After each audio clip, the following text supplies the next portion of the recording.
أعوذ بالله من الشيطان الرجيم بسم الله الرحمن الرحيم الحمد لله رب العالمين الصلاة والسلام على أشرف الأنبياء والمرسلين وعلى آله الطيبين الطاهرين المعصومين المنتجبين المنتخبين المطهرين المطهرين ولعنة الدائمة على أعدائهم أجمعين وأعدائهم ملعونين. لعن الله أمة قتلتك، لعن الله أمة ظلمتك، لعن الله أمة سمعت بذلك فرضيت به. أما بعد، فقال حسين بن علي عليهما السلام: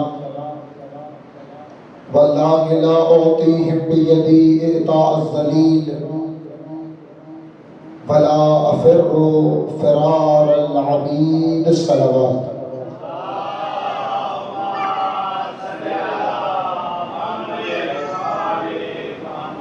یا ابا عبداللہ انی سلم لمن سالمکم وحرب لمن حاربکم الى یوم القیامہ. صلوات.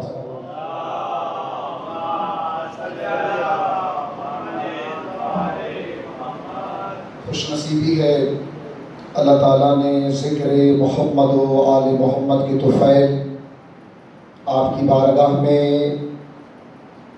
حاضر ہونے کی توفیق عنایت فرمائی ہے. اہل البیت اور اہل البیت سے منسوب ہر چیز کا اصل مقصد ہدایت بشریت ہے. ہر وہ چیز جو اہل بیت کے ساتھ منسوب ہے اس کا اصل میدان ہدایت ہے. روایات میں یہ جملات موجود ہیں. فرمایا: رحم اللہ امرأ من احیاء امرنا.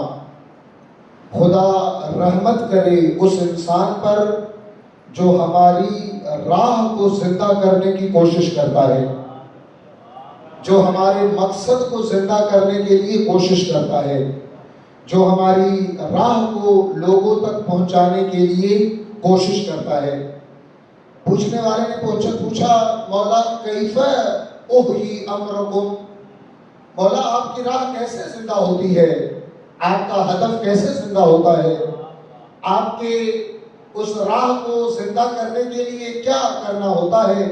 فرمایا: اگر چاہتے ہو کہ ہماری راہ زندہ ہو، ہمارا کلام لوگوں تک پہنچاؤ، ہماری باتیں لوگوں تک پہنچاؤ، ہمارا ذکر لوگوں تک پہنچاؤ.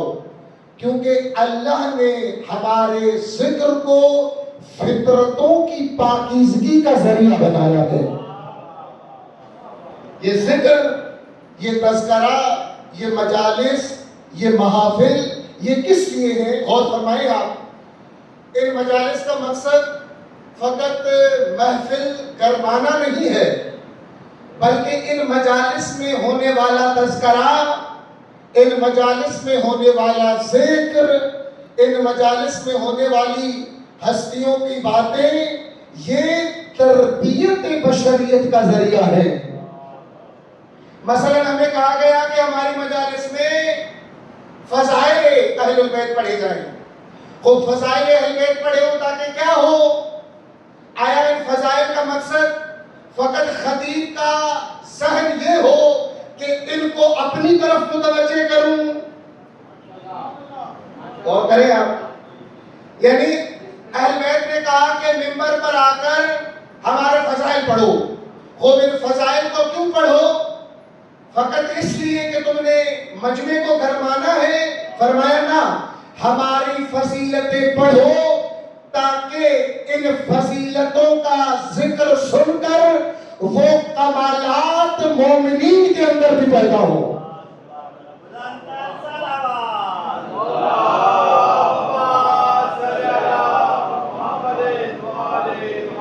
وہ کمالات ان کے اندر بھی پیدا ہو. ان کو بتاؤ علی کی شجاعت، تاکہ مجلس میں اگر کوئی شجاع نہ ہو تو جب اٹھے تو شجاع بن کے اٹھے.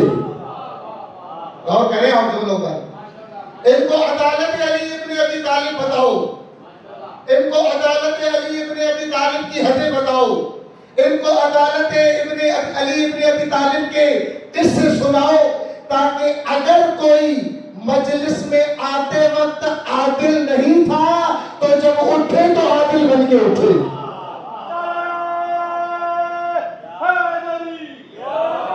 تاکہ جب اٹھے تو عادل بن کے اٹھے. فضائل کا مقصد یہ ہے کہ یہ کمالات بتاؤ تاکہ یہ کمالات پیدا ہوں. اور کر رہے ہو جملوں پر. ان فضائل کا تذکرہ کرو، ان کمالات کا تذکرہ کرو، ان کمالات کو مومنین تک پہنچاؤ، تاکہ کائنات کے اندر دنیا والے جان لیں کہ کمالات کا ایک ہی مکتب ہے جسے مکتب علی ابن ابی طالب کہا جاتا ہے. فضائل کا مقصد یہ ہے، فضائل کا اصل مطلب، اصل راہ اور اصل ہدف یہ ہے کہ ان کو فضائل بتاؤ تاکہ یہ فضائل و کمالات ان کے اندر بھی آ جائیں، ان کے اندر بھی پیدا ہو. غور فرمائیں آپ، اہل البیت علیہ السلام کے زندگی کے اندر جو کچھ ہے ہدایت ہے، جو کچھ ہے ہدایت ہے. اب اللہ نہ کرے کہ ایک انسان 60 سال 70 سال دسترخوان اہل بیت پہ بیٹھا رہے، مجالس میں آتا رہے، اہل بیت کا تذکرہ سنتا رہے، لیکن اس کی زندگی ان کمالات سے خالی ہو جو کمالات اہل بیت دیکھنا چاہتے ہیں. یہ نہ ہو، یعنی چراغ تلے اندھیرا نہ ہو، چراغ تلے اندھیرا نظر نہ آئے. فرمایا ہماری مجالس میں آؤ، ہماری مجالس میں بیٹھو، ہماری مجالس میں ہمارے فضائل سنو، تاکہ وہ فضائل تمہارے وجود میں بھی منتقل ہوں. آپ توجہ کریں، جو بھی اہل بیت کے ہمراہ ہیں، جو بھی اہل بیت کے ساتھی ہیں، جنہوں نے بھی اہل البیت علیہ السلام کے ساتھ زندگیاں گزاری ہیں، آپ ان کے کمالات کو دیکھیں، آپ ان کی زندگی کے اندر نورانیت کو دیکھیں، آپ ان کی زندگی کے اندر کمالات کا عروج کو دیکھیں. کیا کمالات ہیں ان کے اندر. حتیٰ باقیوں کو اگر سمجھنا مشکل ہے تو آپ غور کو ہی دیکھ لیں، ایک رات میں آ کر علیہ السلام کا تاج پہن لیتا ہے. تو میں یہاں ایک جملہ کہوں، کہا کہ جو حر ایک رات میں پلٹ کر در اہل بیت پہ آ جائے وہ علیہ السلام بن جاتا ہے. تو اس حبیب کا کیا مقام ہوگا جو بچپن سے در اہل بیت پہ رہا. ان کا کیا مقام ہوگا، ان کا کیا مرتبہ ہوگا. آپ توجہ کریں، یہ ہستیاں جو در اہل بیت پہ تربیت پائیں، جو در اہل بیت پہ آ کر اپنے آپ کو تربیت اہل بیت سے مزین کیا، یہ کوئی عام انسان نہیں تھے. ایک بہت خوبصورت ٹاپک ہے، علماء نے اس پہ کام بھی کیا ہے، لیکن اب ہمارا معاشرہ پتہ نہیں کب اس مقام پہ پہنچے گا کہ ہم اس طرح کے موضوعات یہاں آ کر بیان کریں. اور خوبصورت موضوع ہے، اس کا عنوان یہ ہے، حسین کے اپنے ساتھیوں کے ساتھ آخری لمحات. شہدائے کربلا کے ساتھ آخری لمحات. آپ توجہ کریں، ہر شہید پر امام نے الگ تاثر دیا، الگ ریئیکشن دکھایا. ان میں سے میں نے عرض کیا، حبیب کے لاشِ مطہر پہ جب آئے امام، فرمایا یا حبیب کنت فاضلا، اے حبیب آپ فاضل تھے. فاضل آپ نے علماء کے القاب میں سنا ہوا ہوگا، دیکھا نا آپ نے، نیچے لکھتے ہیں جی فاضل قم یا فاضل شام. فاضل کسے کہتے ہیں؟ فاضل جس نے اپنا سلیبس مکمل کر لیا ہو. اللہ اکبر. جس نے اپنا سلیبس، جس نے اپنا پورا ٹائم پیریڈ، جس نے اپنا پورا وہ کام جو اسے کہا گیا تھا وہ مکمل کر لیا ہو. حسین کہہ رہے ہیں حبیب کو، حبیب کنت فاضلا، اہل بیت کی نوکری کا جتنی حد تھی تم نے مکمل کر کے دکھایا. تختم القرآن فی لیلۃ واحدہ. اے حبیب آپ ہمارے ان ساتھیوں میں سے تھے کہ جو جب مصلی پہ بیٹھ جاتے تو اس وقت تک نہیں اٹھتے تھے جب تک قرآن مکمل نہ کر لے. ایک اور جگہ عرض کرو. علماء نے لکھا تاریخ بشریت میں ایک جملہ 3 مرتبہ 2 اماموں نے استعمال کیا. دوبارہ تکرار کر رہا ہوں، بات سمجھ آئے آپ کو. تاریخ بشریت میں ایک جملہ 3 مرتبہ 2 اماموں نے استعمال کیا. ایک امیر المومنین نے استعمال کیا اور علماء نے لکھا کہ یہ جملہ اس وقت ولی خدا کی زبان پر آتا ہے جب مشکل کی شدت بہت زیادہ ہو، جب مسائل کی شدت بہت زیادہ ہو، تکلیف کی، اس وقت استعمال کیا. کہا ایک علی نے استعمال کیا اس وقت جب وجود حضرت سیدہ زہرا کو قبر میں اتارا. سیدہ کو قبر میں اتار کر آسمان کی طرف نگاہ کر کے کہا پروردگار حفظ علیہ، خدایا مشکل مرحلہ ہے لیکن اس وقت آسان بن جاتا ہے جب یہ سوچتا ہوں کہ تو دیکھ رہا ہے. اللہ اکبر. الہی حفظ علیہ بنا نزل بی اندک. خدایا مرحلہ مشکل ہے لیکن اس وقت آسان بن جاتا ہے جب یہ سوچتا ہوں کہ تو دیکھ رہا ہے. ایک مرتبہ مولا امیر نے استعمال کیا، 2 مرتبہ امام حسین نے استعمال کیا کربلا میں. کہا ایک اس وقت کہ جب علی اصغر کے لاشے کو اٹھایا اور لاشے کو اٹھا کر کہا پروردگار حفظ علیہ. پالنے والے مرحلہ مشکل ہے لیکن اس وقت آسان بن جاتا ہے جب یہ سوچتا ہوں کہ تو دیکھ رہا ہے. اور ایک مرتبہ اس وقت استعمال کیا جب حبیب کی لاش اٹھانے لگے. اللہ اکبر. سفید ریش بوڑھا ساتھی جب یہ لاش اٹھانے لگے تو یہاں پر بھی کہا پروردگار مرحلہ مشکل ہے لیکن اس وقت آسان بن جاتا ہے جب یہ سوچتا ہوں کہ تو دیکھ رہا ہے. نوکری اہل البیت کمالات مانگتی ہے، ہمراہی اہل البیت کمالات مانگتی ہے، اور جن کے اندر یہ کمالات تھے ان کمالات کو لے کر وہ نوکری اہل البیت میں آئے، پھر اہل بیت نے بھی ان کو مقام عطا کیا. بزرگوں یہاں ایک جملہ عرض کر کے اب اگلے مرحلے کی طرف بڑھوں. اہل البیت سے فقط محبت کافی نہیں ہے، محبت کے ساتھ اہل بیت کی راہ میں جو چیز ضروری ہے وہ مودت ہے. محبت اور ہے، مودت اور ہے. فرق ہے دونوں میں فرق ہے. محبت کا مرتبہ اور ہے، مودت کا مرتبہ اور ہے. کیا فرق ہے محبت و مودت میں؟ صلاۃ پڑھیں محمد و آل محمد پر.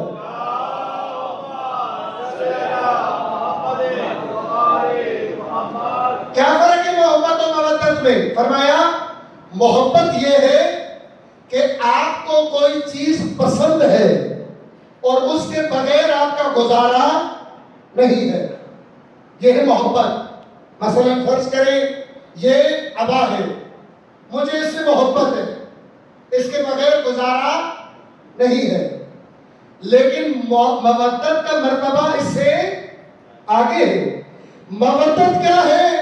مودت یہ ہے کہ یہی چیز جس سے محبت ہے اگر مودت والا مانگے تو محبت والی چیز قربان کر دو. جہاں محبتیں قربان کی جائیں وہاں مودت کہلاتی ہے، جہاں محبتیں قربان ہو وہاں مودت کہلاتی ہے. جناب زینب کو کون و محمد سے محبت ہے لیکن حسین سے مودت ہے، اسی لیے دونوں بچے قربان کر دیتی ہے. اور کریں جملوں پر امام حسین علیہ السلام سے مولا عباس کو محبت نہیں ہے مودت ہے. کیوں؟ کیونکہ جب محبتوں والی چیزیں قربان کرنے کا جذبہ آ جائے تو وہ مقام مودت کہلاتا ہے. محبت کتنوں کو تھی؟ اب آئے اس مرحلے پر امام حسین سے کتنوں کو محبت تھی؟ یہ عبداللہ ابن عمر، یہ خلیفے کے بیٹے، جب امام حسین نکلنے لگے مولا کو کہتے ہیں مولا آپ شبیہ رسول ہیں، آپ اگر چلے گئے تو ہمیں رسول اللہ کی زیارت کا جب شوق ہوگا کس کو دیکھیں گے ہم؟ اور کرے مولا نے جب اس کو کہا کہ میں نے ٹھان لی ہے اللہ کے دین کی بقا کے لیے میں نے یہ سفر کرنا ہے، تو کہتا ہے مولا اگر آپ نے جانا بھی ہے تو اپنے لباس کے صدر کا مقام کھولے تاکہ میں بوسہ دوں چونکہ آپ جا رہے ہیں. محبت ہے، لیکن وہ مودت جو میدان میں لے کر آئے وہ اور ہے، اور وہ محبت جو اظہار کر کے گھر میں بٹھا دے اور میدان محبتوں والے نہیں سجاتے، میدان محبتوں والے نہیں سجاتے، میدان مودتوں والے سجاتے ہیں.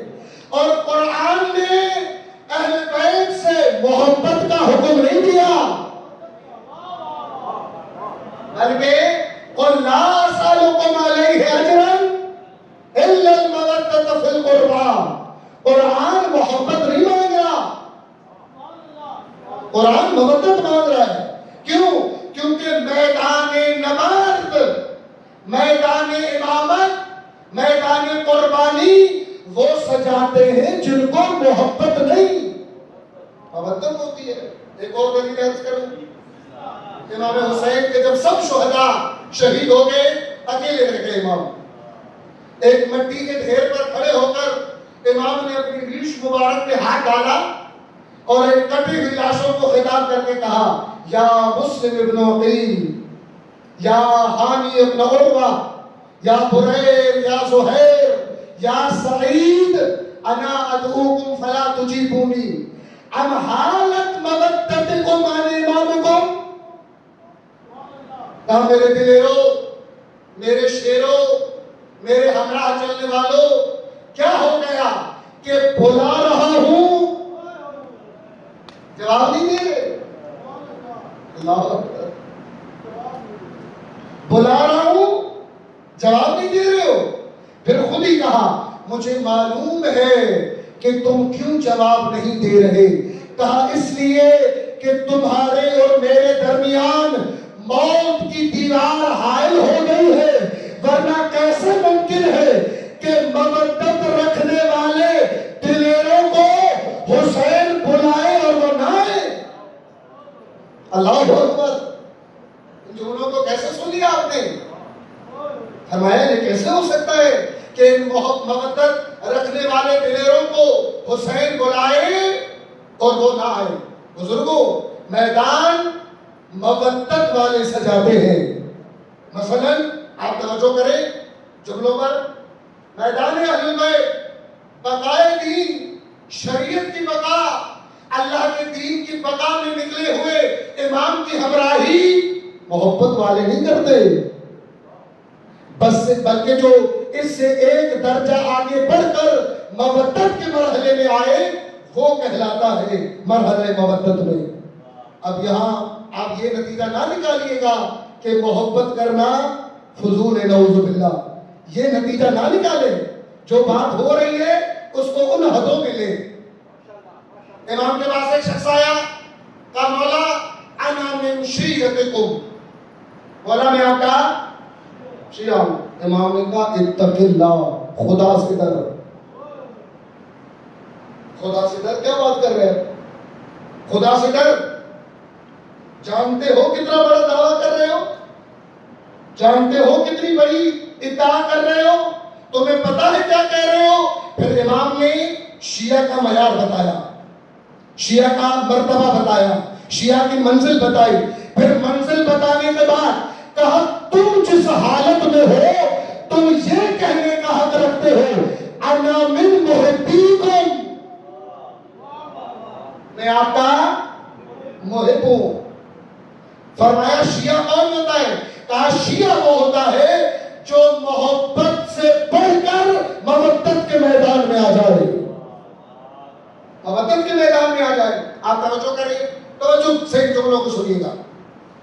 مودت کے مرحلے تک پہنچا ہوا شیعہ امام کی اطاعت میں اس قدر غرق ہو جاتا ہے کہ حتیٰ اس کو زمانے کے اندر آنے والے فزیکلی درد بھی محسوس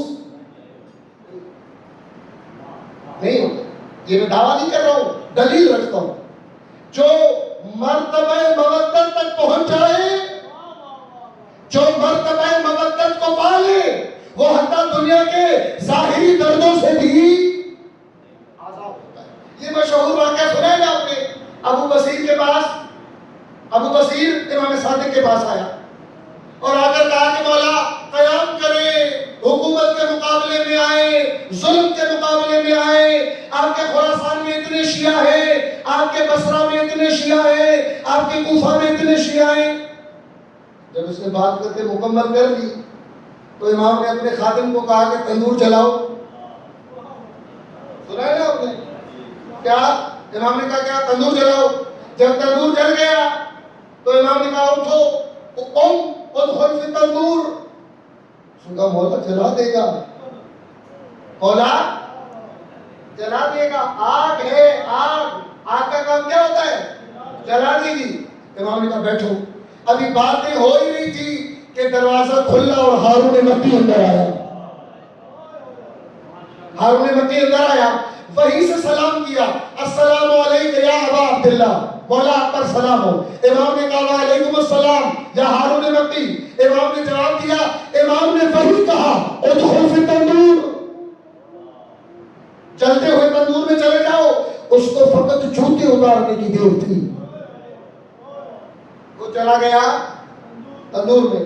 تو یہ جو بڑی بڑی باتیں کر رہا تھا، امام نے اس کو کہا کہ اور سناؤ باقی کیا حالات ہیں؟ امام نے اس نے کہا مولا وہ جل گیا۔ امام نے کہا تمہیں یہی نہیں پتا کہ جو آگ میں جانے کے لیے حکم دینے کی طاقت رکھتا ہے وہ آگ سے بچانے کی بھی طاقت رکھتا ہے۔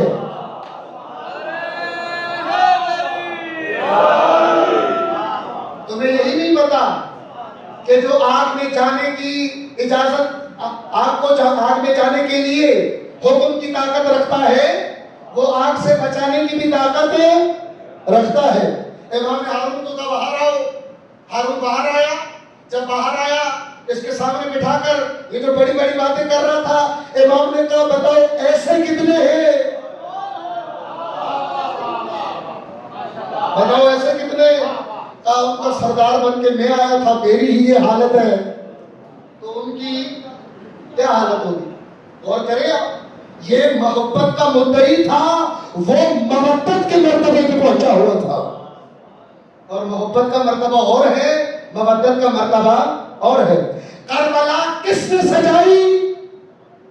میدان کربلا میں آئے ہوئے پھول، میدان کربلا میں آئے ہوئے گوہر کس مقام پہ پہنچے ہوئے تھے؟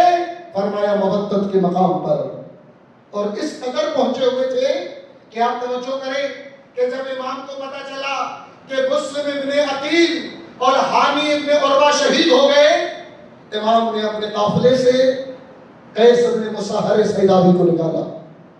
اور کرے امام نے کوفے والوں کو ایک نہیں 2 خط لکھے تھے، ایک خط مسلم کے ذریعے بھیجا اور ایک خط مسلم کی شہادت کے بعد بھیجا۔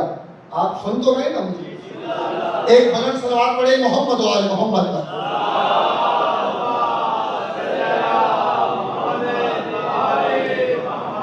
غور فرمائیے گا جملوں پر، 2 خط لکھے امام نے، ایک خط مسلم کے ذریعے بھیجا اور ایک خط جناب قیس بن مصاہر سیداوی کے ذریعے بھیجا۔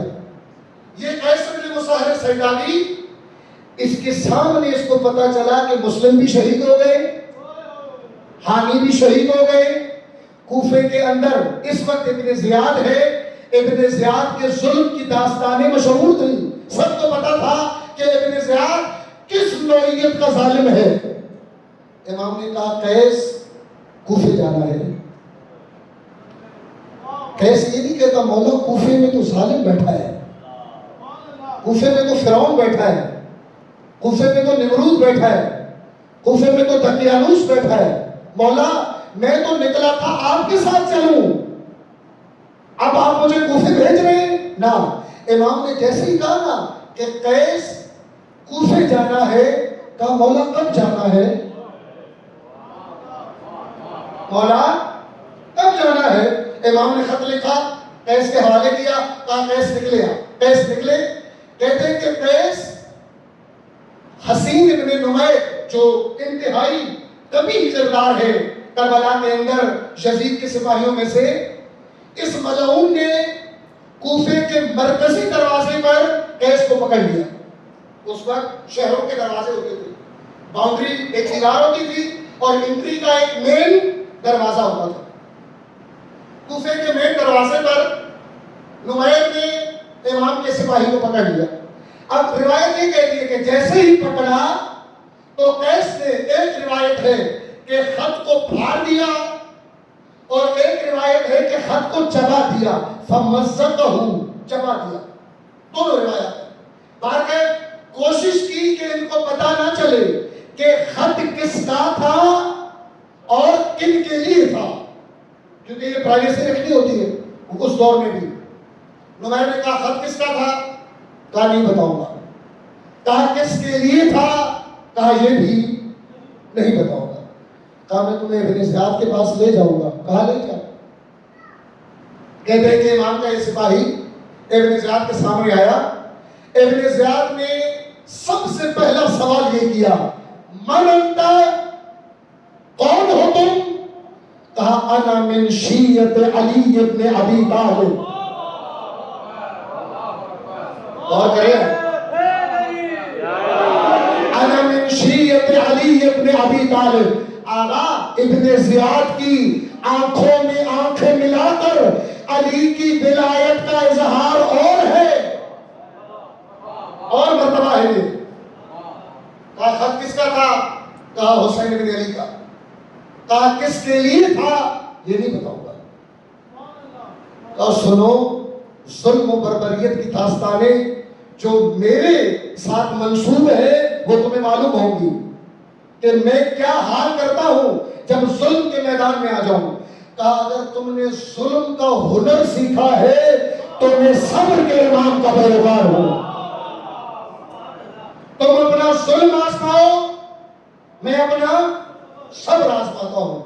ابن زیاد نے کہا تمہارے پاس دو رستے ہیں، یا وہ نام بتاؤ جن کے لیے خط لکھا گیا، یا پھر منبر پہ چڑھ کے علی و اولاد علی کو برا بھلا کہو بھرے دربار میں، یا نام بتاؤ یا منبر پہ چڑھ کے علی و اولاد علی کے خلاف زبان کھولو۔ کہا نام تو نہیں بتا سکتا لیکن دوسرا کام کیا جا سکتا ہے، تم دربار سجاؤ، تم لوگ بلاؤ، تم لوگوں کو دعوت دو، تم مجھے منبر پہ بھیجو، دوسرا کام کر سکتا ہوں لیکن نام بتانے والا کام نہیں کر سکتا۔ دربار سجا، لوگ آئے، علی کا یہ شیعہ اور امام حسین کا ناصر یہ جب میدان میں آیا اور منبر پہ کھڑا ہوا، منبر پہ کھڑے ہو کر کہا الحمدللہ رب العالمین۔ اے کوفے والے، میں تمہیں بتا دوں، اگر دنیا اور آخرت کی نجات چاہتے ہو تو نجات کی کشتی کربلا میں کھڑی ہے۔ اگر دنیا اور آخرت چاہتے ہو تو نجات کی کشتی کربلا میں کھڑی ہے۔ ابن زیاد کی طرف رخ کر کے کہا ابن زیاد سن لے، میں تم پر بھی لعنت بھیجتا ہوں، تمہارے خاندان پر بھی لعنت بھیجتا ہوں۔ آپ غور کریں، یہ کون ہے؟ یہ مرتبہ مودت پہ پہنچا ہوا امام کا سپاہی ہے کہ جس کے اندر خوف نہیں ہے، کہ جس کے اندر ظلم اور ظالم کے بارے میں ذرہ برابر خوف نہیں ہے۔ روایت نے کہا کہ جیسے ہی یہ شہید ہوا اور امام کو اطلاع ملی، امام نے جملہ کہا واللہ کان المسحر من شیعتنا، خدا کی قسم مسحر میرا شیعہ تھا۔ ہم کہیں ہم امام کی شیعہ ہیں وہ اور ہے، لیکن امام کہیں یہ میرا شیعہ ہے یہ اور ہے۔ اور حد ہو گئی، ایک آج یہاں مرحلہ رک جاتا، حد ہو گئی کہ جب کربلا کے 200 سال بعد امام زمانہ نے زیارت ناہیہ پڑھی، امام نے بھی کہا السلام علیکہ یا قیس ابن مسہر، اے قیس میں امام زمان بھی تجھ پہ سلام بھیجتا ہوں۔ مرتبہ دیکھیں آپ، مرتبہ دیکھیں۔ یہ وہ لوگ تھے جنہوں نے میدان سجایا، یہ وہ لوگ تھے جن کے بارے میں امام حسین بار بار کہہ رہے تھے میرے ہمراہ کون ہوں گے؟ امرہم امری ورأیہم رأیی، وہی میرے ساتھ چلے گا جو حسین کی طرح سوچتا ہے، جس کی سوچ حسین کی طرح ہے، جو مرتبے میں، جو سوچ میں ہمراہ حسین ہے، حسین کا ساتھی ہے۔ آپ توجہ کریں، یہ کربلا کے 72 شہداء اور ان کے خون کی تازگی یہ ایسے ہی نہیں ہے۔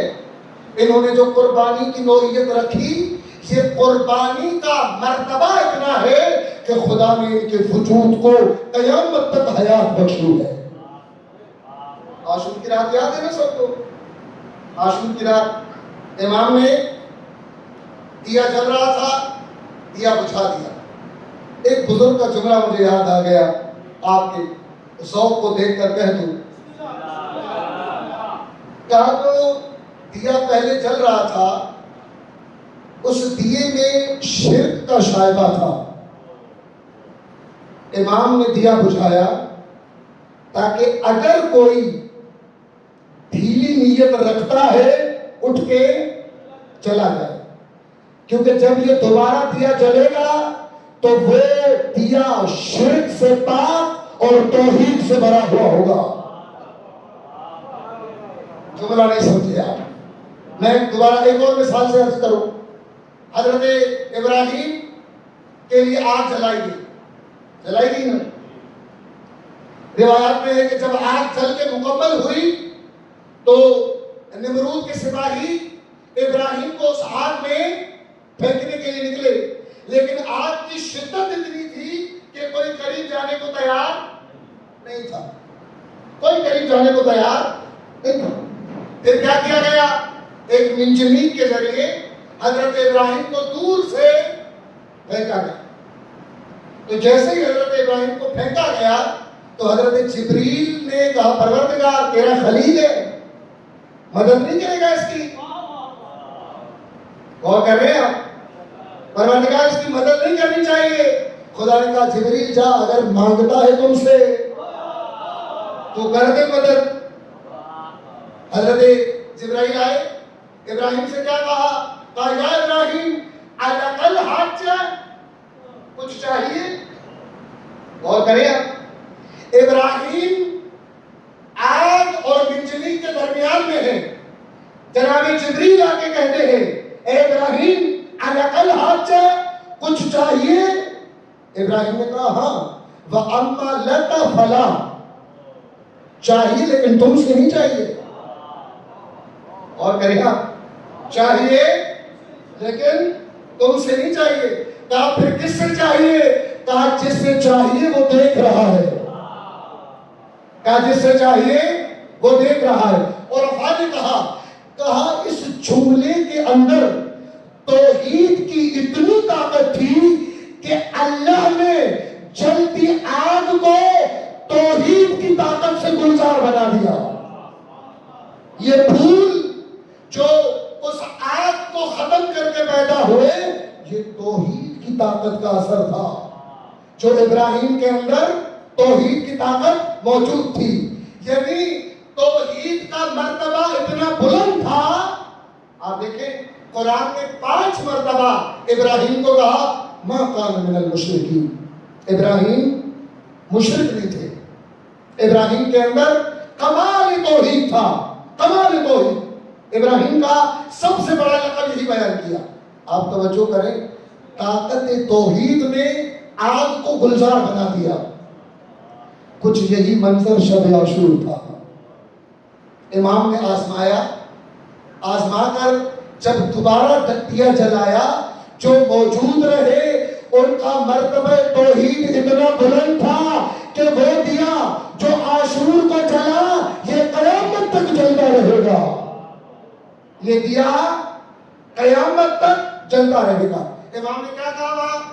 سب کو اپنا اپنا مقام دکھایا اپنے دست امامت پر. کہا زہیر ھذا مقامک، یا بریر ھذا قصرک. اے بریر یہ آپ کا مقام، اے زہیر یہ آپ کا مقام، اے سعید یہ آپ کا مقام. مقام یہ ہے زانو میں ہوں.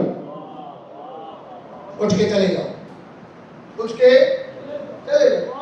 ان کی دشمنی مجھ سے ہے، تم سے نہیں. اٹھ کے چلے جاؤ. آپ توجہ کریں. گیا کوئی؟ اٹھا کوئی؟ کیونکہ سب کو معلوم تھا امام کہہ رہے ہیں، چاہ نہیں رہے. اللہ اکبر. امام کہہ رہے ہیں لیکن چاہ نہیں رہے. اجازت ہے، رضایت نہیں ہے. اجازت ہے، رضایت نہیں ہے. بلکہ میں یہ کہوں کہہ رہے ہیں، چاہ نہیں رہے. کیونکہ اگر امام کہے بھی اور چاہے بھی پھر اٹھ کے جانا واجب ہے. اور کہے تم لوگ امام کہے بھی اور چاہے بھی پھر اٹھ کے جانا واجب ہے. کیونکہ امر الہی ہے، امر امام ہے. امام کہہ رہے ہیں، چاہ نہیں رہے. اور جب کہہ رہے ہیں پھر چاہ کیوں نہیں رہے؟ کہا کہہ اس لیے رہے ہیں تاکہ بعد میں جب مجلس میں آیا ہوا عزادار سنے نا کہ حسین نے جنت دے کر کہا تھا اٹھ کے چلے جاؤ، تو عزادار سمجھے کہ جو کربلا گئے تھے وہ جنت کے لیے نہیں حسین کے لیے گئے تھے.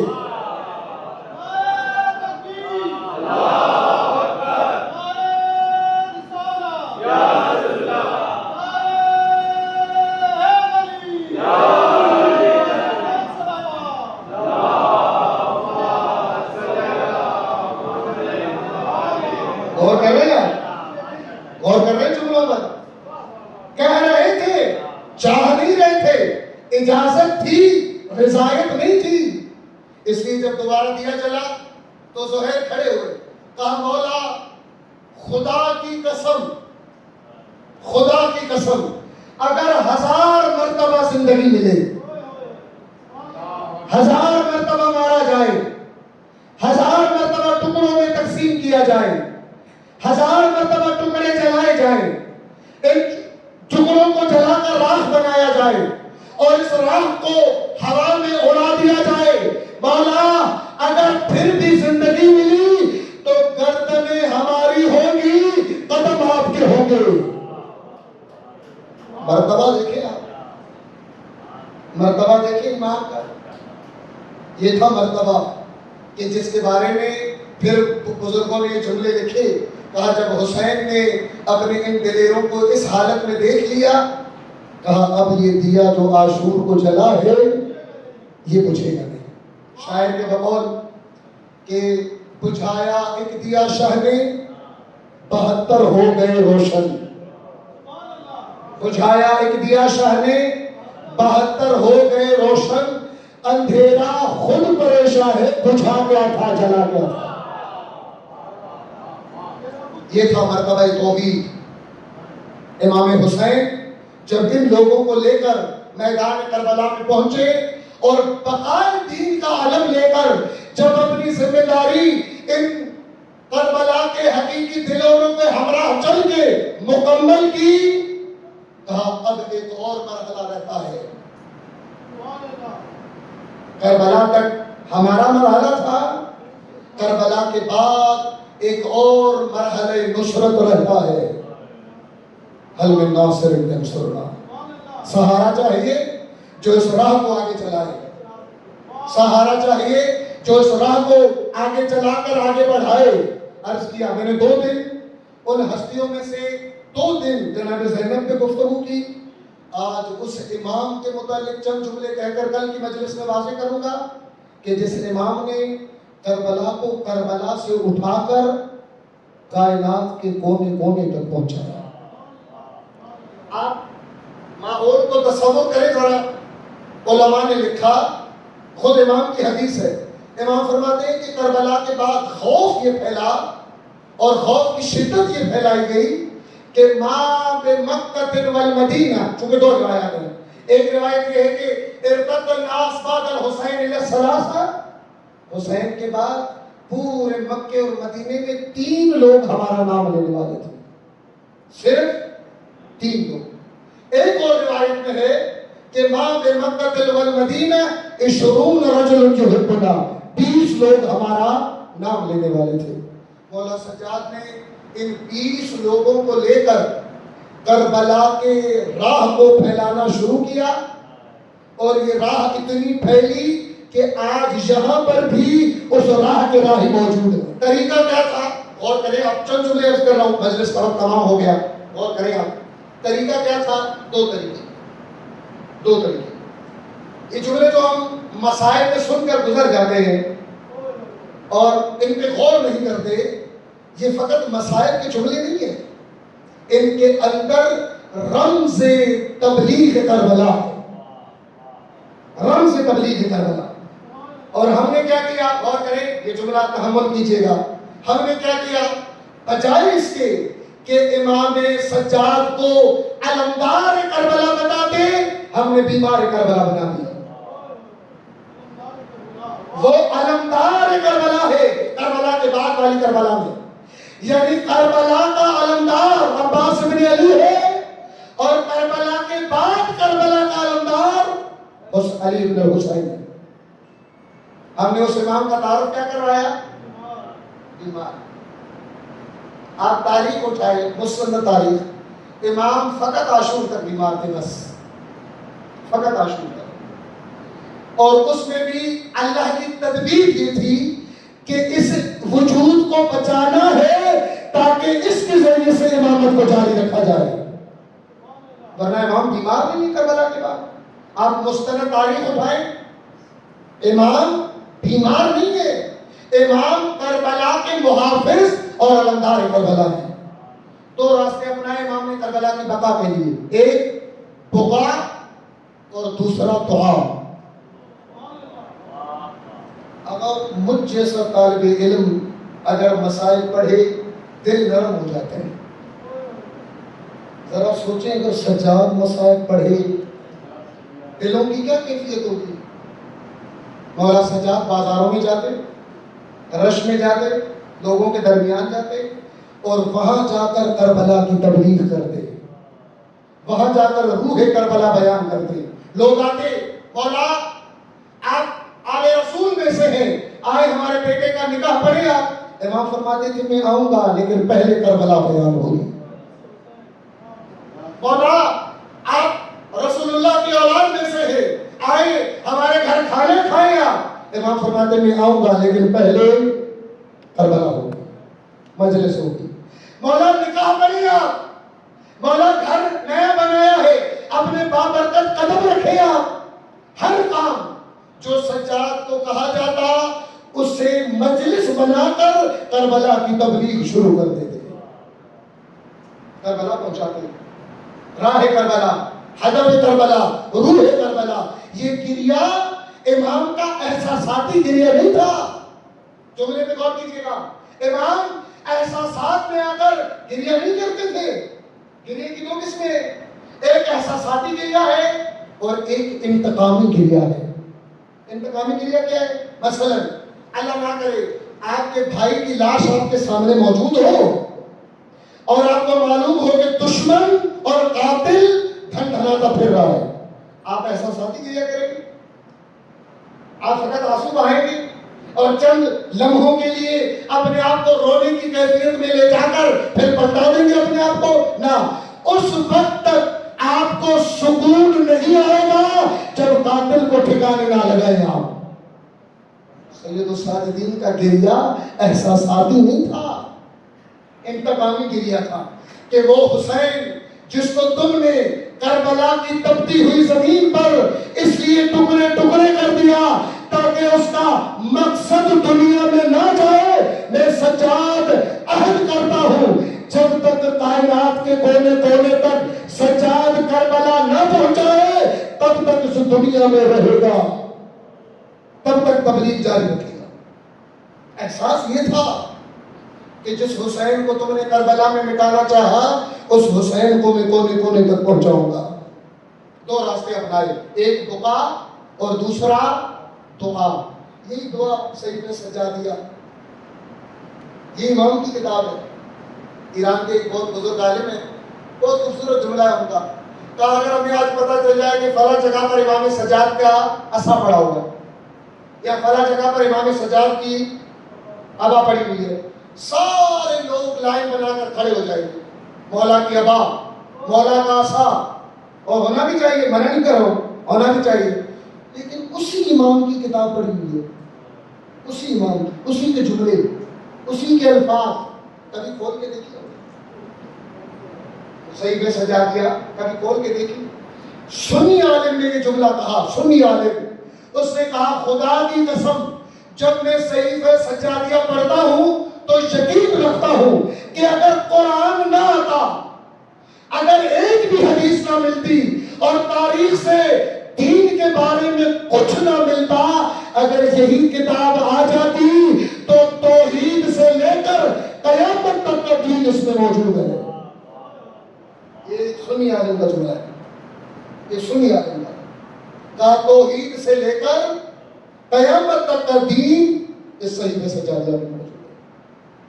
مولا نے دعاؤں کے ذریعے لوگوں کو دنیا کی محبت کے اس زنگ سے نکال کر حسین کی طرف متوجہ کیا، اور دوسرا بقا، گریہ، اور گریہ بھی ایسا ذاتی نہیں، گریہ انتقامی، تاکہ روح حسین آگے بڑھے، راہ حسین آگے بڑھے۔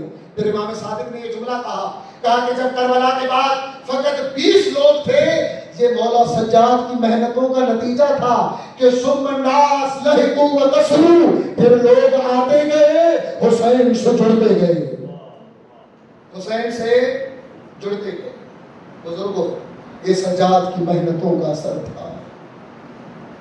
گریہ کیا، اتنا گریہ کیا کہ منہال نے ایک دن کہہ دیا مولا کتنا روئیں گے آپ، مولا کتنا روئیں گے آپ؟ مولا نے کہا منہال تو نے انصاف نہیں کیا، یوسف کا، یعقوب کا ایک یوسف گیا تھا، یعقوب اتنا رویا کہ اس کی آنکھوں کا نور ختم ہو گیا، ارے میرے سامنے میرے 72 یوسف مارے گئے، میرے سامنے میرے 72 یوسف ذبح ہوئے، ذرا سوچ سجاد کتنا روئے گا۔ کہا روں گا جب بھی بازار میں باپردہ خاتون دیکھوں گا، روں گا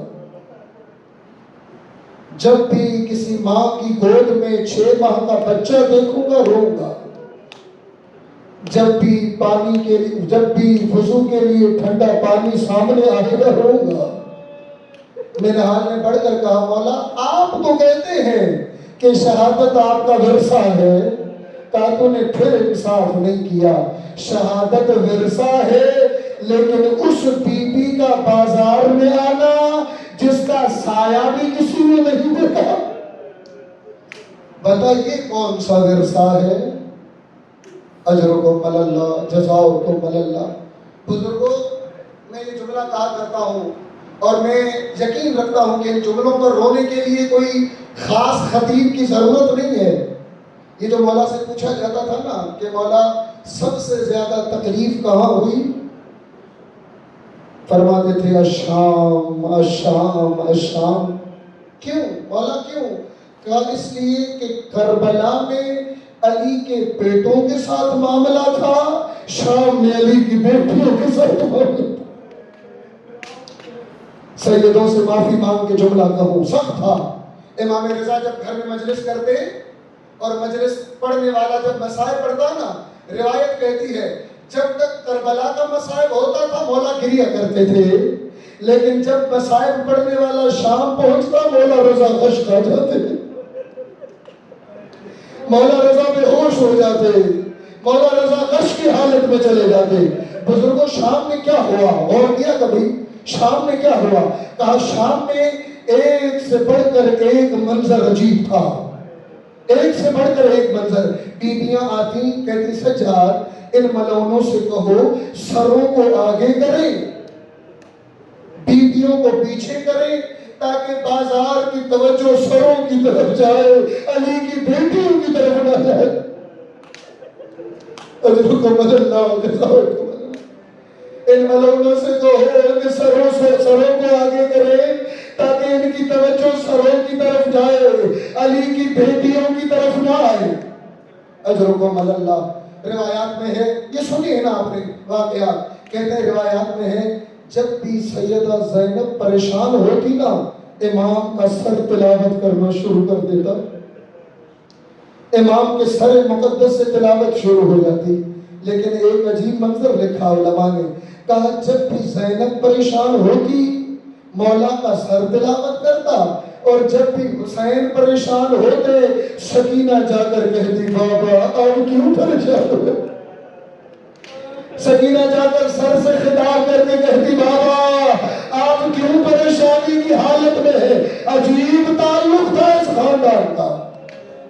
اجرکم اللہ جزاکم اللہ. سنو گے یہ جملہ، اے کاش سجاد کے زخم یہاں ختم ہو جاتے، اے کاش سجاد کے زخم یہاں ختم ہو جاتے. علماء نے لکھا ایک سے بڑھ کر ایک منظر سجاد کو رلاتا رہا، لیکن کچھ ایسے مناظر تھے جو آخر تک سجاد کو گریہ کرواتے رہے. کہا جب مدینے پہنچا نا آل رسول کا قافلہ، جب مدینے پہنچا اور مدینے کے منادی نے صدا دے کر کہا مدینے والوں علی کے گھر کا لٹا ہوا قافلہ واپس آ گیا.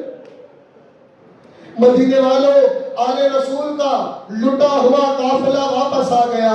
یہ جملہ کہنا تھا کہ امام سجاد کھڑے ہو کر دیکھ رہے تھے. یہ روایت مولا سے ہے.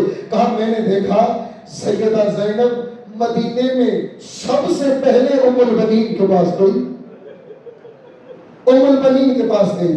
مولا فرماتے میں نے دیکھا جیسے ہی ام البنین کے پاس پہنچی نا سب سے پہلے بی بی نے عباس کا ذکر کرنا چاہا، عباس کا تذکرہ کرنا چاہا. ام البنین نے ہاتھ روک کر کہا زینب مجھے عباس نہیں حسین کا حال سناؤ، مجھے عباس نہیں حسین کا حال سناؤ. عزادارے 3 مرتبہ زینب نے مولا عباس کا نام لینا چاہا. مولا فرماتے ہیں لیکن میں نے دیکھا ام البنین بار بار کہہ رہی تھی وَأَمَّ الْحُسَيْنِ میرے حسین کا حال سناؤ. جب جناب زینب نے ام البنین کو ساری بات سنا دی پھر ایک جملہ کہا مجھے بتاؤ جب حسین مقتل گئے عباس زندہ تھا یا نہیں. آخری جملہ کہا مجھے بتاؤ عباس زندہ تھا یا نہیں. کہا ام البنین عباس کا نہ پوچھے، عباس نے وفا کا وہ عالم دکھایا کہ قیامت تک بشریت حیران رہے گی. یہاں زینب نے کہا ام البنین پہلے تمہارے دلیر کے ہاتھ کاٹے گئے پھر دلیر کو زمین پہ لایا گیا.